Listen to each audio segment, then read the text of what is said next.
या देवी सर्वभूतेषु मां कात्यायनी रूपेण संस्थिता नमस्तस्यै नमस्तस्यै नमो नमः। जय माता दी दोस्तों, आप सभी को शारदीय नवरात्रि के छठे दिन की हार्दिक शुभकामनाएं। 8 अक्टूबर मंगलवार के दिन नवरात्रि का छठा दिन है। नवरात्रि के छठे दिन अलौकिक तेज की स्वामिनी कही जाने वाली मां कात्यायनी की पूजा अर्चना का विधान है। इस दिन मां कात्यायनी की विधिवत पूजा के साथ साथ मां को उनका पसंदीदा भोग लगाकर खुश किया जाता है ताकि मां जातक और उसके परिवार को आशीर्वाद दे। मां कात्यायनी की पूजा करने पर विवाह में आ रही दिक्कतें दूर होती हैं और सुंदर रूप और कामनीय काया की प्राप्ति होती है। आज के वीडियो में आप जानेंगे कि मां कात्यायनी की पूजा का शुभ मुहूर्त क्या रहेगा, मां को किस चीज का भोग लगाएं, मां का प्रिय रंग क्या है, इसके साथ ही मां कात्यायनी की पूजा किस प्रकार करें और मां कात्यायनी की कथा, और इसके साथ ही आप जानेंगे कि इस दिन मां कात्यायनी को प्रसन्न करने के लिए कौन कौन से उपाय करें। तो दोस्तों, आप वीडियो को पूरा जरूर देखें और अगर आपने अभी तक हमारे चैनल को सब्सक्राइब नहीं किया है तो प्लीज सब्सक्राइब कर ले। 8 अक्टूबर मंगलवार के दिन सूर्योदय होगा सुबह 6:24 से और सूर्यास्त होगा शाम 6:03 पर। इस दिन ब्रह्म मुहूर्त सुबह 4:48 से 5:36 तक रहेगा। इस दिन आयुष्मान योग बन रहा है जो सुबह 6:50 तक रहेगा और इसके बाद पूरे दिन सौभाग्य योग रहेगा। मां कात्यायनी की पूजा गोधूली बेला में करने से बहुत लाभ मिलता है। तो चलिए अब जानते हैं गोधूली बेला और मां कात्यायनी की पूजा का शुभ मुहूर्त के बारे में। इस दिन सुबह की पूजा का शुभ मुहूर्त रहेगा सुबह 5:04 से 6:18 तक और शाम की पूजा का शुभ मुहूर्त रहेगा शाम 5:58 से 7:13 तक और गोधूली बेला का समय रहेगा शाम 5:58 से 6:23 तक। वैसे तो आप इन शुभ मुहूर्त में कभी भी मां की पूजा कर सकते हैं, लेकिन यदि आपकी कोई विशेष इच्छा हो या कोई उपाय करना चाहते हो तो गोधूली बेला में मां कात्यायनी की सच्चे मन से पूजा कर और उपाय करें। मां कात्यायनी आपकी सारी मनोकामनाएं जरूर पूरा करेगी। शारदीय नवरात्रि के छठे दिन मां दुर्गे के छठे स्वरूप कात्यायनी देवी की पूजा अर्चना की जाती है। मां कात्यायनी की पूजा करने से अर्थ, धर्म, काम और मोक्ष की प्राप्ति होती है। मां कात्यायनी को लाल रंग बहुत ही प्रिय है। इस दिन लाल रंग के गुलाब का फूल मां भगवती को अर्पित करना अत्यंत शुभ माना जाता है। मान्यता है कि ऐसा करने से मां भगवती की कृपा प्राप्त होती है। मां कात्यायनी को शहद और पीले रंग की मिठाई का भोग अति प्रिय है, तो हो सके तो इस दिन माता रानी को शहद के हलवे का भोग लगाए। आप चाहे तो सूजी का हलवा शहद डालकर बना सकते हैं। सर्वप्रथम मां कात्यायनी की पूजा करने से पहले कलश देवता तथा भगवान गणेश का विधिवत तरीके से पूजन करें।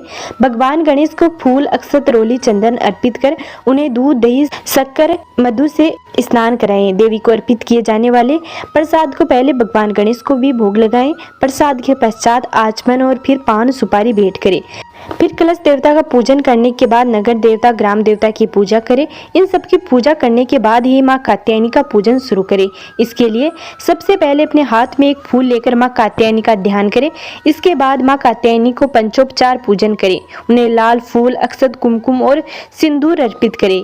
इसके बाद उनके सामने घी तथा कपूर जलाकर आरती करें। अंत में मां के मंत्रों का उच्चारण करें। कत नामक के प्रसिद्ध महर्षि थे। उनके पुत्र का नाम कात्य ऋषि था। इन्हीं कात्य ऋषि के गोत्र में अति प्रसिद्ध महर्षि कात्यायन का जन्म हुआ।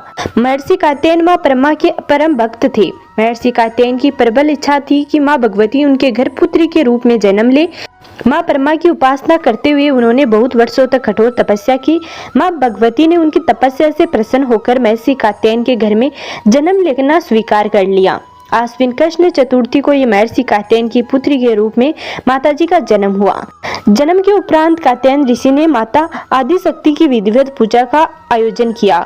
शुक्ल सप्तमी, अष्टमी, नवमी तक 3 दिन इन्होंने कात्यायन ऋषि की पूजा ग्रहण करके दशमी को महिषासुर का वध किया था।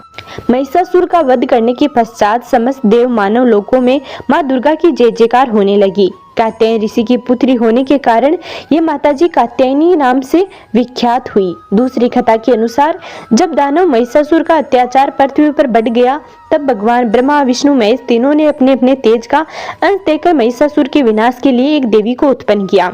महर्षि कात्यायन ने सर्वप्रथम मां कात्यायनी की पूजा की। इसी कारण से यह कात्यायनी कहलाई। मां कात्यायनी अपने भक्तों को निश्चित फल प्रदान करती हैं। भगवान कृष्ण को पति के रूप में पाने के लिए वज्र की गोपियों ने इन्हीं की पूजा कालिनी यमुना के तट पर की थी। ये वज्र मंडली की अधिष्ठात्री देवी के रूप में प्रतिष्ठित है। भगवान श्री कृष्ण ने भी मां कात्यायनी की पूजा की थी। माँ कात्यायनी का स्वरूप अत्यंत ही भव्य और दिव्य है। इनका वर्ण सोने के समान चमकीला और उज्जवल है। इनकी 4 भुजाएं हैं। माँ कात्यायनी का दाहिनी तरफ का ऊपर वाला हाथ अभय मुद्रा में है तथा नीचे वाला वर मुद्रा में है। बाईं तरफ के ऊपर वाले हाथ में तलवार और नीचे वाले हाथ में कमल पुष्प सुशोभित है। इनका वाहन सिंह है। दुर्गा पूजा के 6वें दिन इनके स्वरूप की उपासना की जाती है। उस दिन साधक का मन आज्ञा चक्र में स्थित होता है।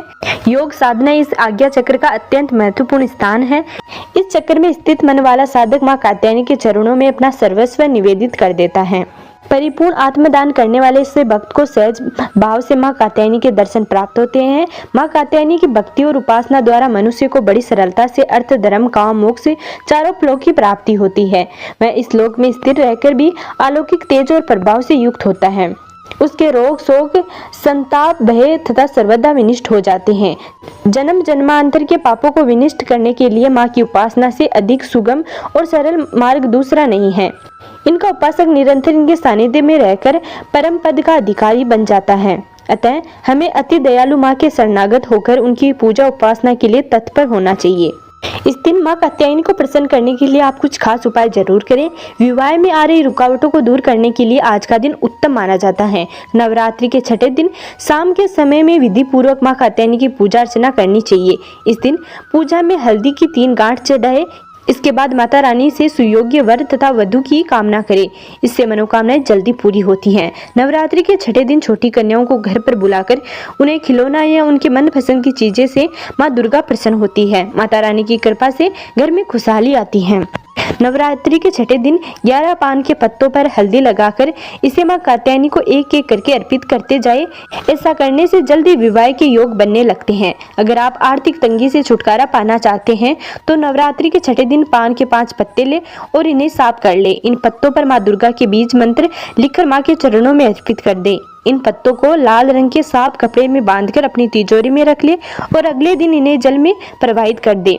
नवरात्रि की षष्ठी पर पान के पत्तों पर गुलाब की पंखुड़ियां रखकर माँ दुर्गा को अर्पित करें। इस उपाय को करने से व्यक्ति के घर में आय का प्रवाह बना रहता है। पान के पत्तों का उपाय करने से सुख समृद्धि आती है।